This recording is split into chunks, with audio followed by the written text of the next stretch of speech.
think fame and Muscle Shoals Music is here because we're fiercely independent. We've been doing business with Bank Independent since the 70s, and to know that they've got our back, it means a lot. We've always been there, and it's always just been a phone call away. From the Tennessee Valley Weather Channel, this is your weather, live at 5. All right, we're going to start out here live at 5 o'clock on this Thursday afternoon with a live look at the Arctic Air Skycam Network and wall-to-wall sunshine here across the Tennessee Valley once again on this Thursday, but it won't be quite the same tomorrow with more in the way of cloud cover moving into the area, but sunny today, 78 currently in Lawrenceburg, Tennessee, with the dew point up at 62.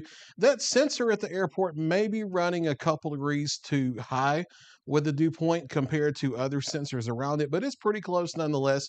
East-northeast wind currently at 2 miles per hour. We'll slide down to the shoals, and if you notice the color grading looking a little weird here, that's actually because a bunch of wasps keep flying close to the camera lens, and it messes with the automatic color grading on the camera. 80 degrees here, dew point 57, east-northeast wind at 9 miles per hour. We've seen a lot of wasps here. A lot of the sky cams here, they're doing their last-minute buzzing around before we switch to cooler air as we head into next week. We'll talk about the extended forecast here in just a moment. Upper 70s and lower 80s across the area at 5 o'clock this afternoon.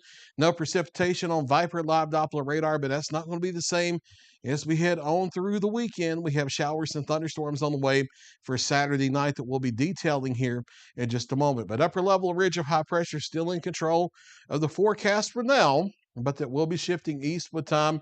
That will give us more of a southerly flow tomorrow, increasing low-level moisture and allowing the mid to high-level cloud cover you see back in Oklahoma and Texas to shift our way.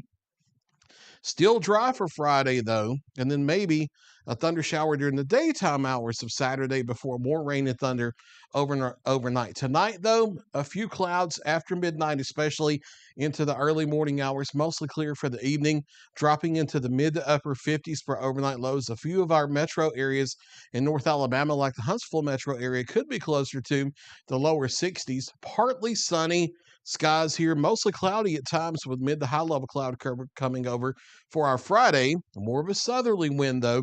Daytime highs into the low to mid 80s despite the cloud cover, and then partly cloudy overnight. Clouds temporarily breaking up some for Friday night, but that southerly wind and increasing moisture keeping us into the lower 60s Friday night for overnight lows. Now, the daytime hours Saturday quiet. It's the overnight hours, late evening and overnight Saturday into early Sunday morning we're paying attention to. The National Weather Service Storm Prediction Center office has expanded the low end to level 1 out of 5 risk of severe weather for Saturday overnight across a large part of southern Tennessee down into northwest Alabama now and back into northeast Mississippi. Again, this is a low end risk, level 1 out of 5 for the areas in the light green, low being 1 being the lowest risk, 5 being the highest. So we're at the low end of the scale, but a low-end threat of our threat types are possible. A brief, short-lived, lower-end type tornado can't be completely ruled out. Embedded in the gusty winds with a line of thunderstorms Saturday overnight. Isolated thunderstorm wind gusts as high as 45, 50, 60 miles per hour. There's a low risk of that as well. Isolated pea-size hail. And in our poor drainage areas, there could be some isolated street flooding. But with just an inch to an inch and a half of rain and it's moving through pretty quickly, not expecting big flooding problems. And I want to stress again, we're not expecting a big severe weather threat. We're not looking at some big scary tornado outbreak or anything close to that. And for most of us, the storms may not be severe. I think they will be weakening as they move in, because they will be outrunning the better instability, the better storm ingredients that will be to the west. Instability here, the fuel for thunderstorms will be a lot lower than it will be to the west of us, and things will be stabilizing for the overnight. However, what we will be watching is the dynamics, the muscle of the storm system kind of catches up with the line of thunderstorms as it's crossing our area late overnight Saturday night. That could cause 1 or 2 storms in the line to briefly go stronger, and that's where we'll have to watch for these threat types.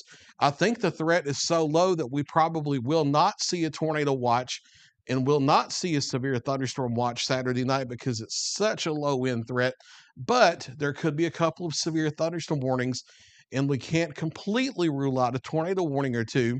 So you're going to have to be on your toes Saturday night. Make sure you have multiple reliable ways of hearing warnings, including something that can wake you out of your sleep.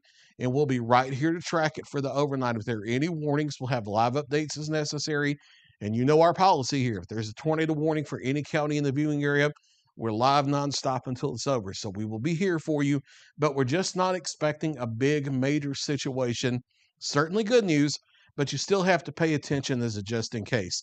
Again, maybe a stray thunder shower for the afternoon of Saturday, very spotty at most, and most of us likely dry for the daytime. It's the later evening and overnight Saturday night in through early Sunday morning when the line of rain and thunderstorms comes through. Rain moving out Sunday morning and then turning cooler behind this front. We may wake up in the upper 30s in a few spots. Monday morning around daybreak, widespread lower 40s. And then generally, for the first half of next week, significantly cooler than what we have been so far this week. Maybe another shower or two Tuesday, and again toward next Thursday. We have a couple minor rain chances next week. But you can see the big temperature drop here, especially for the overnight lows after our Saturday night and Sunday morning cold front. Lower 40s here, widespread for Monday morning, isolated upper 30s. Now, Tuesday morning, we briefly have southerly winds ahead of another cold front that comes in Tuesday night. So that means milder temperatures briefly, but then that reinforcing cold front gets overnight lows back to the lower 40s and upper 30s again for Wednesday morning and the Thursday morning. And you notice the daytime highs here struggling to get out of the 60s. There could be some folks across the area that stay in the mid to upper 60s. So certainly feeling more like fall around here as we get into next week. Mostly clear to partly cloudy overnight. The evening hours will be clear, and then some high-level cloud cover moving in after midnight. Overnight lows ranging between the mid-50s to the lower 60s across the area, and then lower 80s here for our Friday with partly sunny skies, filtered sunshine through the mid to high-level cloud cover. And it could be mostly cloudy to overcast off and on at times. As we move into Saturday, the vast majority of the daytime dry, maybe an isolated thunder shower in the afternoon and early evening. It's the late evening and overnight and through early Sunday morning when we'll have widespread rain and thunderstorms across the area. And a couple of the storms could be strong with a low-end threat of gusty winds and a low-end threat of a spin-up tornado or two. But again, it's a lower-end threat. Still one you need to pay attention to. Rain tapering off Sunday morning, turning clear and colder as we head into Monday morning. Starting the day sunny, but into the lower 40s, if not upper 30s in spots. A few more rain showers toward Tuesday and Thursday of next week. Cooler temperatures overall next week than what we've been dealing with for the past few days. There's a look at your latest 7-day forecast. I'll be back at 6 o'clock and 9 o'clock with another check of your local weather. You're watching the Tennessee Valley Weather Channel.